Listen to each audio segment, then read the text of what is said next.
देखिए, law and order पर बिहार में लगातार सवाल उठ रहे हैं। गृह विभाग नीतीश के पास है। सर, पटना में बस ड्राइवर की हत्या अपराधियों ने कर दी। भरी बस जो है, यात्रियों से भरी बस थी, बेतिया जा रही थी। अपराधियों ने बस को रुकवाया और ड्राइवर को जो है गोली मार दी, उसकी मौत हो गई। बेगूसराय में दो भाइयों की पीट पीट कर हत्या कर दी गई। आए दिन बड़ी घटनाएं हो रही हैं। तेजस्वी क्राइम बुलेटिन जारी कर रहे हैं।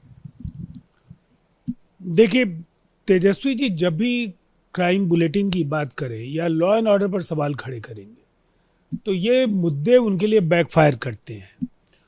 हम इतिहास के गड़े मुर्दे तो नहीं उखाड़ना चाहते हैं, लेकिन आईना उन्हें दिखाना जरूरी है कि क्या बिहार 90 से 2005 का जो बिहार था आज वही बिहार है। आज यहाँ सामूहिक नरसंहार हो रहे हैं क्या? आज यहाँ सांप्रदायिक हिंसा हो रही है।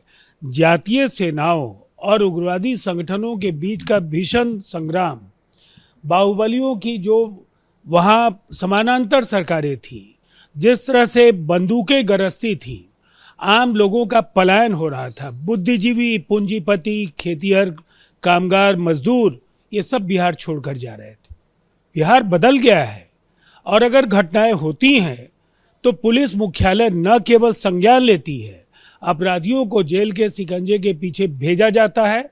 और ये सुनिश्चित किया है नीतीश कुमार जी ने, चाहे वो वीडियो कॉन्फ्रेंसिंग हो, सीधी मॉनिटरिंग हो, अधिकारियों को कड़े निर्देश दिए जा रहे हों, पुलिस बल का आधुनिकीकरण, और जिस तरह से आधुनिक हथियार और अनुसंधान की गुणवत्ता बेहतर हुई है। बिहार में कानून का शासन है और देश के ज़्यादातर राज्यों से बिहार में कानून व्यवस्था के जो आंकड़े हैं, प्रति लाख व्यक्तियों को अगर आधार बनाया जाएगा आबादी का, तो एनसीआरबी के आंकड़ों के आधार पर भी बिहार बेहतर शासन के राज्यों में से एक होगा। सर, लॉ एंड ऑर्डर पे सवाल विपक्ष तो खड़े कर ही रहा है। प्रशांत किशोर ने कहा है कि लॉ एंड ऑर्डर दुरुस्त अब हो ही नहीं सकता क्योंकि नीतीश फिजिकली और मेंटली अनफिट है, वो अब कुछ करने की स्थिति में है ही नहीं। और वो ये भी कह रहे हैं कि नीतीश को अब इस्तीफा करना चाहिए, उनका मेडिकल बुलेटिन जारी होना चाहिए। तो उनकी हरकतें ही बता रही हैं कि वो फिजिकली और मेंटली जो है वो अनफिट हैं। उनको अपने विधायकों, मंत्रियों का नाम नहीं मालूम है, कि जिस जिले में जाते हैं उनको ये नहीं मालूम होता है कि वो किस जिले में गए हैं। और इसके बाद वो ये भी कह रहे हैं कि अब चुनाव जो होने वाला है वो नीतीश मुख्यमंत्री नहीं बनेंगे, और बीजेपी को चेतावनी दे रहे हैं कि आप नीतीश को मुखौटा बनाकर चुनाव लड़ने की तैयारी में, जबकि आप अच्छे से जान रहे हैं कि वो मानसिक रूप से बीमार हैं। सब बिहार की जनता के साथ धोखा कर रहे हैं।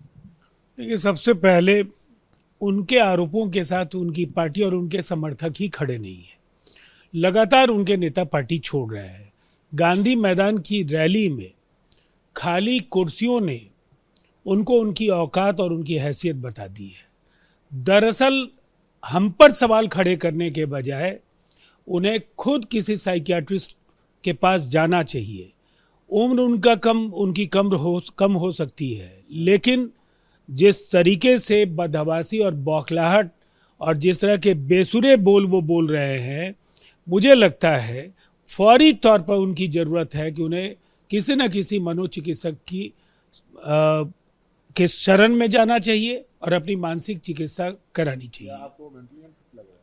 नहीं, मुझे तो उनके बयानों से ऐसा जरूर लगता है कि है? कुछ न कुछ उनके दिमागी संरचना में कोई गंभीर परेशानी जरूर है। सर, इधर चुनाव इसी साल है। नीतीश सीएम चेहरा है महागठ इंडिया, इसका एनडीए का। नीतीश एनडीए का मुख्यमंत्री चेहरा है, इसमें कहीं कोई कंफ्यूजन नहीं है। अब तो बीजेपी ये भी करे कि सरकार बनती है तो वही मुख्यमंत्री होंगे।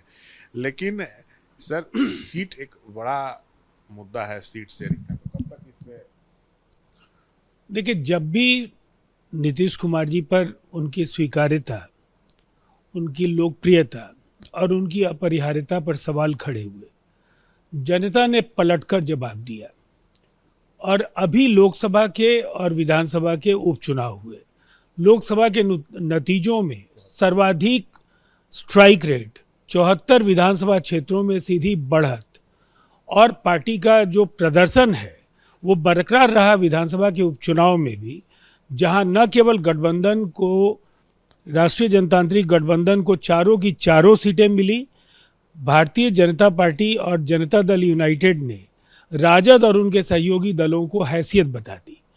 तो नीतीश कुमार जी या जनता दल यूनाइटेड और भारतीय जनता पार्टी के रिश्तों को लेकर किसी को गलतफहमी नहीं होनी चाहिए।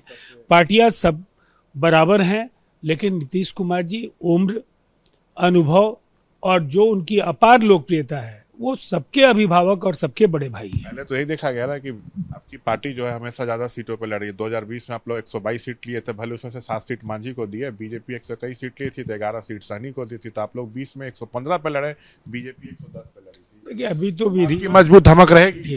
विधिवत सीट शेयरिंग की प्रक्रिया जब शुरू होगी, जब फैसले लिए जाएंगे, तो आप सबको इसकी जानकारी स्वतः हो जाएगी। इतनी बात तय है, जदयू नीतीश कुमार जी की अगुवाई में एक महत्वपूर्ण दल है, उसकी स्वीकार्यता और जो पार्टी का व्यापक आधार है, चुनाव में निरंतर हमारे परफॉर्मेंसेज जो पिछले 2 चुनाव में है वो बराबर बेहतर रहे हैं। बिहार का एक युगांतकारी कालजयी बदलाव उन्होंने सुनिश्चित किया, बड़े फैसले लिए और बराबर नीतीश कुमार जी की वजह से एनडीए को एक बड़ी जीत मिलती रही है। जीत का ये सिलसिला आगे भी जारी रहेगा। जल्द उम्मीद करें सीटों पे भी बातचीत हो जाएगी। और निसंदेह अब तो चुनाव के चंद महीने बाकी हैं और लगातार नेताओं का आपस में मिलना जुलना जारी है, तो फिर ये बहुत असमंजस की स्थिति नहीं है। For exclusive and insightful videos, subscribe to our new channel ABP Live Premium.